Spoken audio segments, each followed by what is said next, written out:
நான் இந்த கான்சிகரேஷன் டே அட்ரஸில் என்னுடைய பணியை குறித்த சில காரியத்தை நான் பேச ஆசைப்படுகிறேன். சென்னை பேராயராக என் நண்பர் பால் பிரான்சிஸ் அவர்கள் பொறுப்பேற்ற போது அந்த பேராயர் பணியை குறித்து அவர் பேசிய போது திருச்சபை கடவுளுடைய சரீரம் என்பதை வைத்து அவர் பேசினார். அது எனக்கு ஒரு பெரிய இன்ஸ்பிரேஷனாக இருந்தது. திருமறையிலே திருச்சபை கடவுளுடைய சரீரம் என்று சொல்லப்பட்டிருக்கிறது, கடவுளுடைய மந்தை என்று சொல்லப்பட்டிருக்கிறது, அதே போல கடவுளுடைய வீடு என்றும் சொல்லப்பட்டிருக்கு. நான் என்னுடைய இந்த 6.5 ஆண்டு கால திருப்பணிக்கு இந்த 3ஆவதாக சொன்ன இதை நான் கடவுளுடைய வீடாக பார்க்கிறேன். It's a household of God. இந்த ஹவுஸ் ஹோல்ட் என்று சொல்லுகிற பொழுது ஒரு வீட்டிற்குள்ளாக எல்லாருக்கும் இந்த 3ம் கிடைக்க வேண்டும்.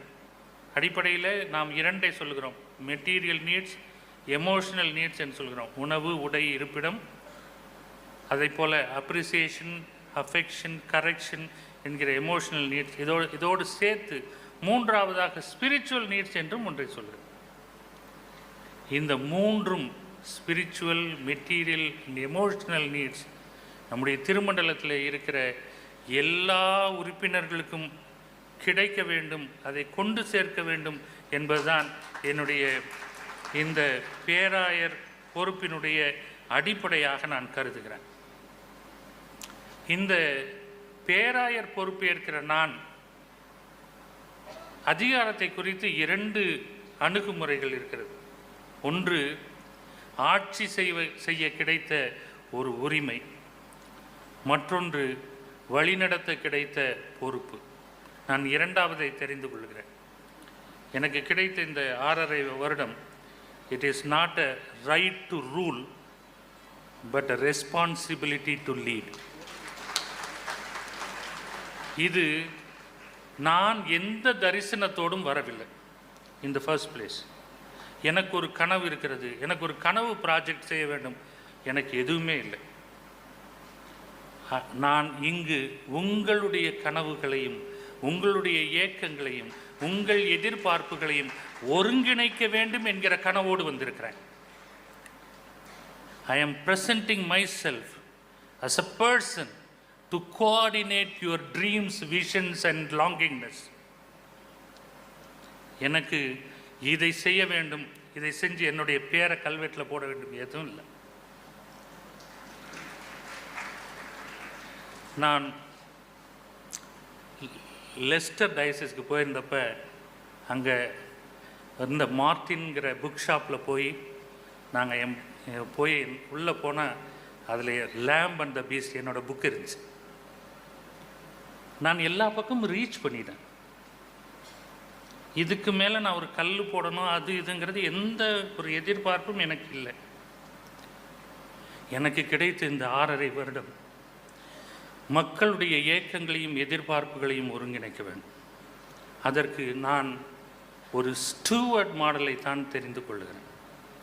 ஸ்டூவர்ட் என்பது நமக்கு தெரியும், மத்திய கால இங்கிலாந்து பகுதியில் ஸ்டிக்வர்ட் என்கிற பொறுப்பிலிருந்து வருகிறது தான் ஸ்டூவர்ட். அதாவது பன்றி கொட்டகையை பராமரித்து குளிர்காலங்களிலே உணவை உத்தரவாதம் செய்கிறவர் தான் ஸ்டூவர்ட். ஒரு எளிமையும் தாழ்மையுமான ஒரு பணியாளாக இந்த கடவுளுடைய வீட்டில் இந்த பேராயர் பொறுப்பை நான் தெரிந்து கொள்கிறேன். ஒரு தகப்பனும் தாயுமாக இந்த 6.5 வருடம் வாழ்ந்துவிட்டு போக வேண்டும் என்கிற முடிவோடு வந்திருக்கிறோம். இந்த 6.5 வருடம் பயமில்லாத ஒரு வாழ்க்கையை நீங்களும் வாழலாம். பழிவாங்குதல் இல்லாத ஒரு நிர்வாகத்தை நீங்களும் அனுமதிக்கிறோம். ஒரு அன்பிற்குள்ளாக ஒரு நிர்வாகத்தை நடத்த வேண்டும். இது செக்யுலர் ஃபீல்டிலேயே சாத்தியமாக்கி இருக்கிறது. இந்தியா சுதந்திரம் பெற்ற போது பிரெஞ்சு ரெவல்யூஷனுடைய 3 காரியங்கள், லிபர்ட்டி, ஈக்குவாலிட்டி, ஃப்ரெட்டர்னிட்டி என்பது ரொம்ப முக்கியத்துவம் பெற்றது. லிபர்ட்டியை குறித்து காந்தி பேசினார், ஈக்குவாலிட்டியை பற்றி அம்பேத்கர் பேசினார், ஃப்ரெட்டர்னிட்டியை பற்றி நம் CN அண்ணாதுரை பேசினார். இன்றைக்கு வரைக்கும் அமைச்சர்களை அண்ணா என்று கூப்பிடுகிற ஒரு பழக்கத்தை தமிழ்நாட்டில் முதலமைச்சராக இருந்த CN அண்ணாதுரை தான் துவக்கி வைத்தார். ஒரு மாநிலத்தின் முதல்வரையே அண்ணா என்று கூப்பிட முடியும் என்று சொன்னால் ஏன் ஒரு திருமண்டலத்தின் பேராயரை கூப்பிட முடியாது? நாம் சகோதரர்களாக வாழலாம். அச்சுறுத்தல் இல்லாத ஒரு அன்புக்குள்ளாக இந்த 6.5 வருடத்தை கடந்து போகலாம். அதனால் தான் சொல்லுகிறேன், நீங்கள் எனக்கு மரியாதை செய்ய வேண்டாம், என்னுடைய கரிசனைகளை மதியுங்கள். Don't honour me but honour my concerns. நம்முடைய திருமண்டலத்தில் KNH உதவி நிறுத்தப்பட்ட பிறகு இப்பொழுது நாம் DFS விடுதிகளாக அவைகளை நடத்தி கொண்டிருக்கிறோம். உதாரணத்துக்கு தாராபுரத்தில் லிஸ்டர் விடுதி இருக்கிறது. அதில் 40 குழந்தைகளுக்கு திருமண்டலத்திலிருந்து உணவு தொகை போகிறது. ஒரு குழந்தைக்கு 1000 ரூபாய், 40,000 ரூபாய். அந்த 40,000 ரூபாயில் அங்கு 85 பிள்ளைகள் சாப்பிடுகிறார்கள். ஒவ்வொரு குழந்தையும் 500 ரூபாயில் 30 நாள் சாப்பிடுகிறது. நீங்கள் 500 ரூபாய்க்கு ஒரு ஷாலை வாங்கிட்டு வந்து எனக்கு போடுகிற பொழுது அது நீங்கள் என்னை கனப்படுத்துவதாக நீங்கள் நினைக்கிறீர்கள். ஆனால் அது என் கரிசனையை கனவீனப்படுத்துவதாக நான் நினைக்கிறேன். ஒரு வீட்டினுடைய ஹவுஸ்ஹோல்டு, ஒரு கர்த்தருடைய வீட்டின் பணியாளாக இருக்கிற நான் எல்லோருக்கும் உணவு கிடைக்க வேண்டும் என்பதை நான் நினைக்கிறேன். இன்றைக்கு மட்டும் இந்த ஷால் அனுமதிக்கப்படுகிறது.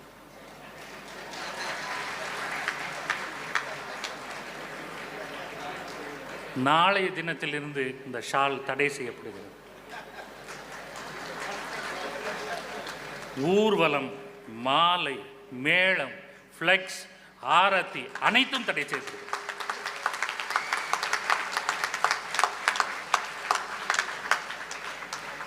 லாபம் என்று மட்டும் நினைக்காதீர்கள். உங்கள் பாஸ்டேட்டுக்கு வர்றப்ப இதுக்கெல்லாம் நீங்கள் எவ்வளோ செலவு பண்ணுவீங்களோ அது எனக்கு செக்காக கொடுங்க. எனக்கு அந்த பணம் தேவை. குழந்தைகள் சாப்பிட வேண்டும். ஏழை எளிய கிராமத்து மக்கள் தங்களுடைய வாழ்வாதாரத்தை பெற வேண்டும். தெளிவாக சொல்லுகிறேன், நாளை தினத்திலிருந்து துண்டு, மாலை, மேளம், ஆரத்தி, அன்பளிப்பு அனைத்தும் தடை செய்யப்படுகிறது. இன்றைக்கு ஷால் போடணும்னு நினைக்கிறவங்க இன்னைக்கே போட்டுருங்க. இல்லாவிட்டால் இனி இதை குறித்து ஒரு காலம்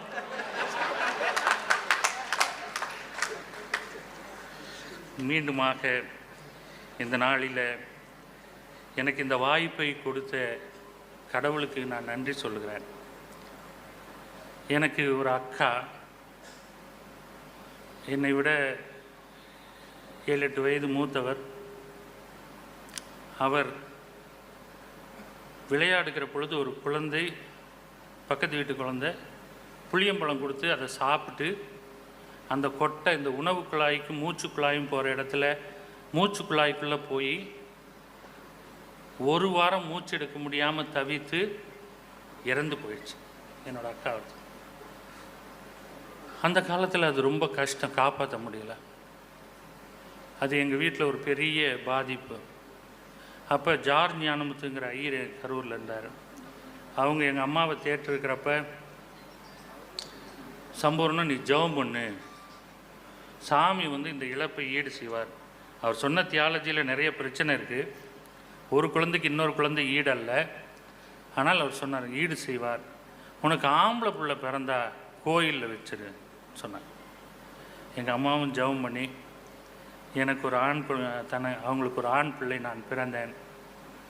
எனக்கு 10 மாத குழந்தையாக இருக்கிற போது எனக்கு இந்த சிலுவையை செய்து என் கழுத்தில் ஒரு கருப்பு கயிறு கட்டி கரூர் டவுன் சர்ச்சில் கொண்டு போய் ஆலயத்தில் படைத்து என்னை பிறகு வீட்டிற்கு எடுத்து கொண்டு வந்தார். அன்னையிலிருந்து என்னை குட்டி ஐயருன்னு கரூரில் எல்லாம் கூப்பிடுவாங்க. இந்த சிலுவையை விட அந்த சிலுவை எனக்கு வாழ்க்கையில் ஒரு பெரிய விசுவாசத்தை ஆரம்பித்து வைத்தது.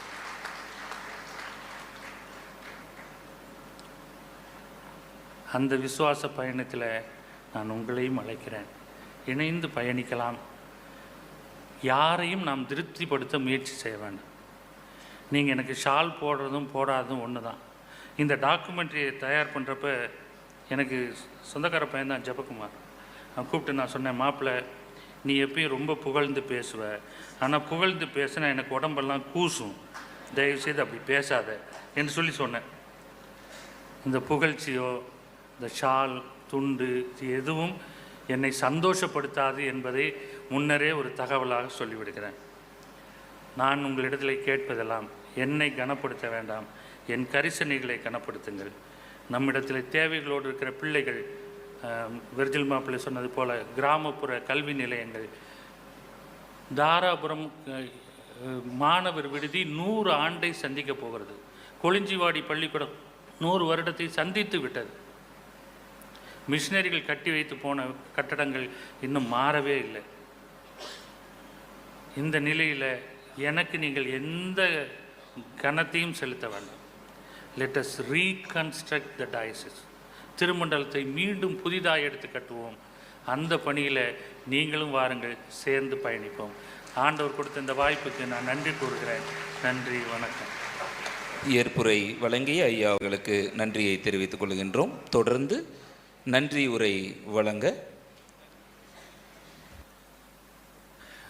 ஒரே ஒரு காரியத்தை சொல்லி, இந்த புதிய ஆரம்பத்தை அடையாளப்படுத்துவதற்கு நம்முடைய பிஷப் வீவர் கல்லூரியும் நம்முடைய திருமண்டலத்தினுடைய ஈகாலஜி துறையும் சேர்ந்து என்னுடைய வேண்டுகோளின் பேரில் மரக்கன்றுகளை வாங்கி வைத்திருக்கிறார்கள். நிறைய மரக்கன்றுகள் இருக்கிறது.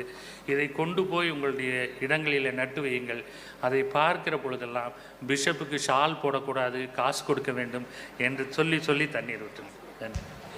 தங்களின் ஏற்புரைக்காக நன்றி ஐயா. தொடர்ந்து நன்றி உரை வழங்க